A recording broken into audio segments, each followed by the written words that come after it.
tal, queridos amigos? Bienvenidos a esta nueva edición de La Cara Oculta de la Historia de México. La noche de hoy nos acompaña Jaime Montel.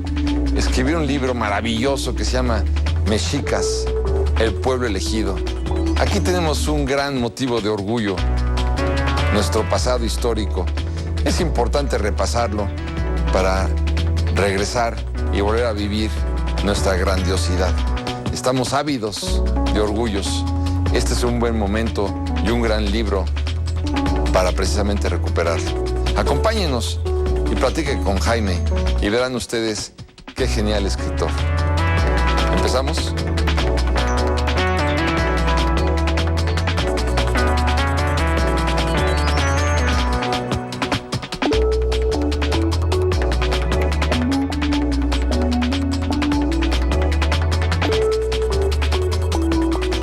Bueno, pues como les decía hace unos momentos, Jaime Montel escribió un gran libro. Se llama Los Mexicas, el pueblo elegido.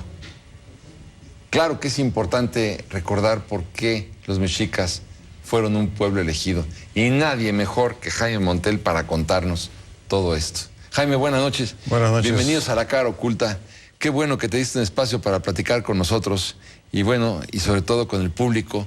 Y poderle decir, contarle al público, a ver, ¿por qué los mexicas somos un pueblo elegido? El tema y el título que abordaste es sensacional, pero sí nos urge que nos los expliques. Sí, cómo no, muchas gracias. Bueno, esta novela narra la formación del Imperio Mexica casi desde sus inicios hasta 50 años antes de la llegada de los españoles.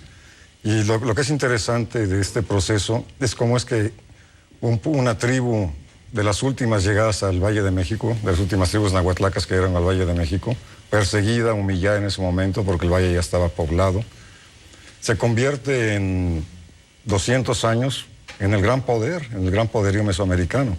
Pero aquí, sí. Perdón, es que al inicio del libro estamos en el pequeño islote de Tenochtitlan. Están refugiados ahí, con casas de barro, con techos de paja, perseguidos por todo el mundo. Y en la infancia de Tlacaelel, que es uno de los personajes principales de este libro. Cuando muere Tlacaelel, que fue muy longevo, murió a los 80, 90 años, ya Tenochtitlan es la gran urbe mesoamericana. O sea, esto fue rapidísimo, ¿no? Pero entonces, ¿cómo sucede esto, no? Fuiste muy rápido porque dices, llegaron, bueno, sí. ¿Y de dónde venían? Porque de ahí comienzan los cuestionamientos. Los cuestionamientos, ¿no? Que bueno, no los vamos a responder. Venían del norte, nómadas de Aztlán, tal vez, un mítico Aztlán que no sabemos dónde es. O Chicamostoc, ¿no? ¿Pero cuántos eran? ¿Se puede saber? ¿Cuántos eran? No sabemos, ¿eh? Pero cualquier cosa, ¿no? Pues cualquier cosa. Y llegan a un valle ya muy poblado por todo. Muy poblado, todo lo que era el lago de Texcoco, ¿no? Pues todo el Valle de México. Todo el Valle de México. ¿Pero qué estamos hablando? ¿De 20,000 personas? Posiblemente, ¿no? Y te digo, muy rápido se convierten en el poder dominante del Valle de México y después de Pero los mandan a un lugar ahí en el lago de Texcoco donde dices, hay que se pudran estos. Sí. Son los incapaces. Mira, pues lo que sucedió. Coman moscos, ¿verdad? Moscos, huevos de moscos. Lo que sucedió es que en aquel tiempo estaba el poder de Azcapotzalco, de los tepanecas, que poco a poco se fueron adueñando de todo el valle, con el gran tirano Tezosomoc, que también fue muy longevo, 80, 90 años.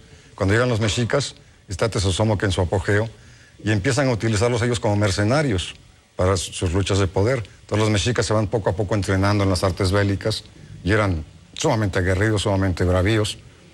Y llega el momento en que ya se quieren independizar cuando muere Tezosomoc, que le sigue su hijo Maxtla, quieren independizarse ya de los tepanecas.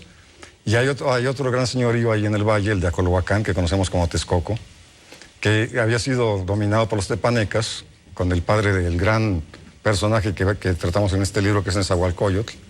Matan al padre de Nezahualcóyotl, la traición, tú lo sabes, mientras que Nezahualcóyotl está viendo desde un árbol escondido cómo asesinan a su padre.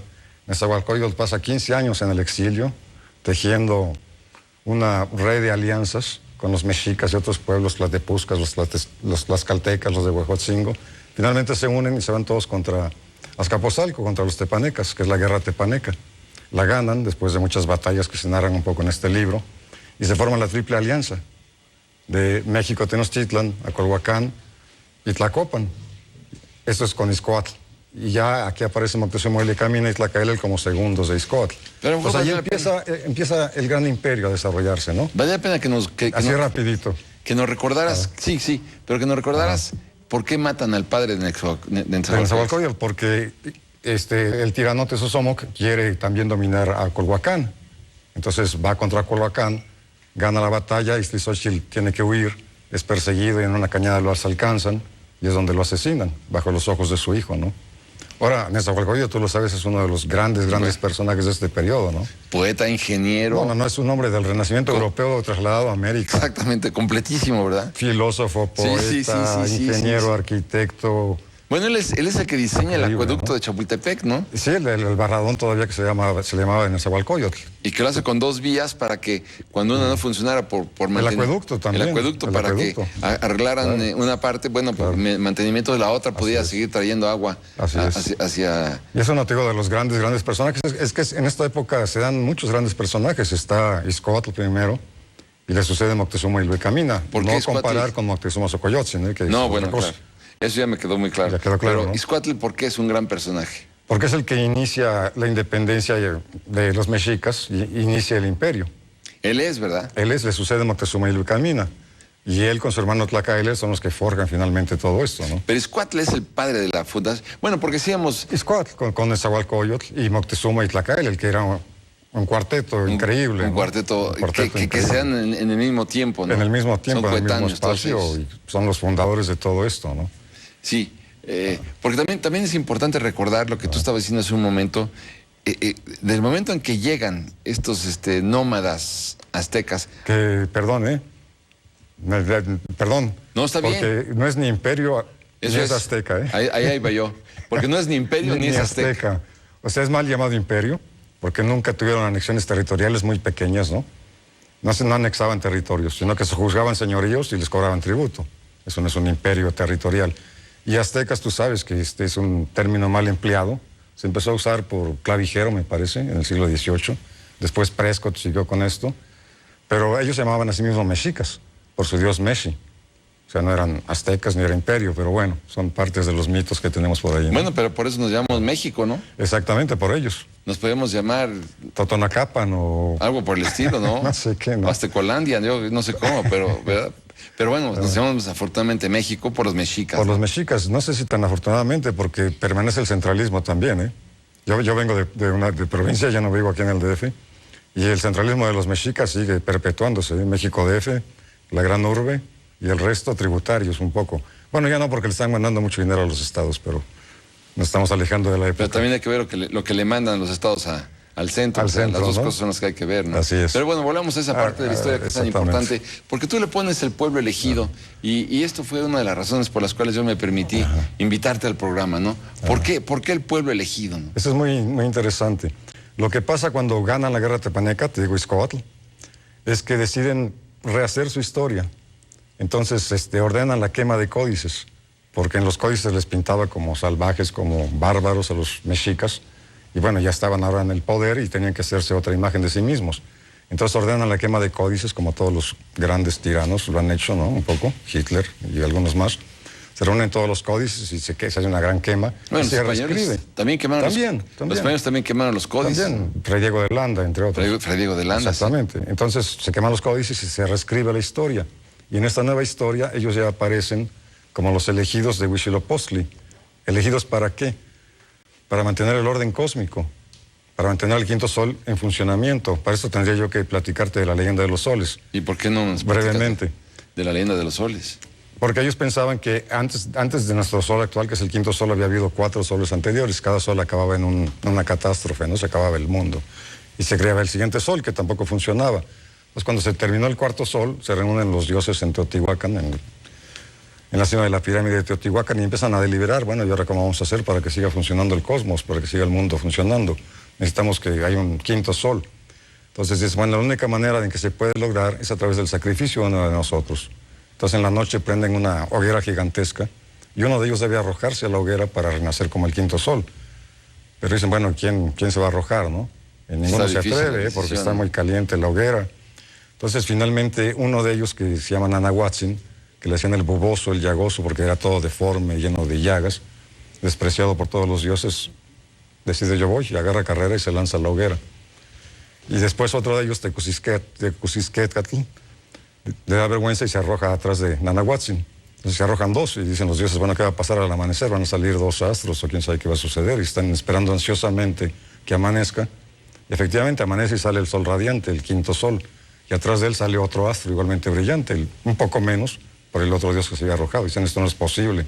Con dos astros de ese tamaño no puede funcionar el mundo. Digo, es el mito, ¿no? Entonces uno de los dioses agarra un conejo por las patas, le da vueltas y lo lanza contra uno de los astros y lo convierte en la luna. Le quita el brillo. Y dicen que ahora si ves la luna, puedes ver el conejo en la luna. Digo, esto ya entramos a la mitología. Sí, bueno. Pero entonces nace el quinto sol a través del sacrificio. Entonces, según la cosmovisión que implantó Tlacaele, el Moctezuma y Ilhuicamina Camina, para que siguiera funcionando el cosmos, debía ser alimentado a través del sacrificio. ¿Sacrificio de quién? Pues de los seres humanos. Y este sacrificio era con la energía más pura que tenemos, que es el corazón y la sangre. Entonces empieza el sacrificio humano de forma masiva. ¿Y de qué año estamos hablando? Estamos hablando de alrededor de 1440, algo así. Ah, pues ya además después de 100 años después de estar ellos ahí. Pero te digo, entonces eso los convierte en el pueblo elegido, porque ellos son los encargados de mantener el orden cósmico. Todos los demás pueblos tienen que someterse y rendirles pleitesía. Bueno, pero se utiliza también como arma política, como política de terror, la cosa del sacrificio humano. Porque ninguno de ellos se ofrecía, ¿eh? No, claro. Yo me voy a sacrificar para que siga funcionando el cosmos, no. Que sacrifican al prisionero o al esclavo.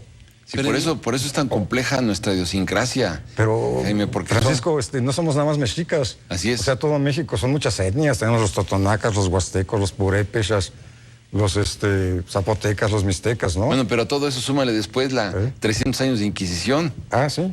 O sea, y de torturas y de suplicios. Por eso es que nuestro origen es un origen complejo, tú corrígeme, ¿no? Donde cambiamos la piedra de los sacrificios por la pira de la Inquisición. Sí, algo hay de eso, ¿no? Yo no sé qué es peor, ¿no? Porque es un antecedente terrible, sangriento y doloroso, patético. Así es, 300 años estuvimos bajo esto, ¿no? Más 200 de los aztecas, claro. Sí. Más toda la historia. Y después yo no sé qué siguió la Inquisición, pero todavía, ¿no? De repente hay torturas por ahí, pero bueno, esa parte.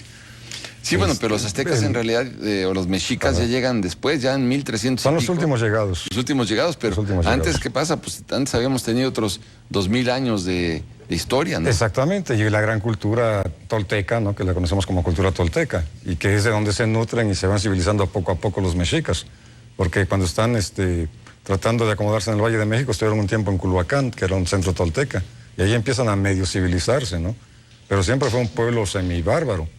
Aunque poco a poco se casaban con las mujeres ya de cultura tolteca y se iban civilizando.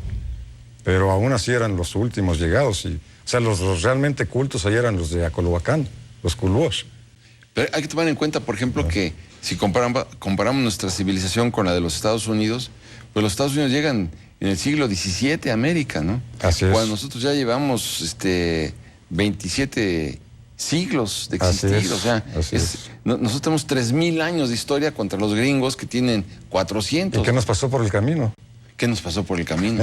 Esa es la pregunta, porque claro, y esa pregunta es completamente válida y la respuesta pues ilumina y ayuda para entender qué nos pasó. Yo creo que básicamente fue el trauma de la conquista. Llega la conquista, llegan los españoles y descabezan la cultura autóctona totalmente, ¿no? Entonces los nativos pasan a ser menores de edad, esclavos, y en eso nos tardamos 300 años, ¿eh? ¿Y qué pasó con una pequeña élite? Si quieres, nos quedamos en la élite, vamos a un pequeño espacio comercial y vemos qué hubiera pasado sin los españoles, si es que se puede hablar de sí.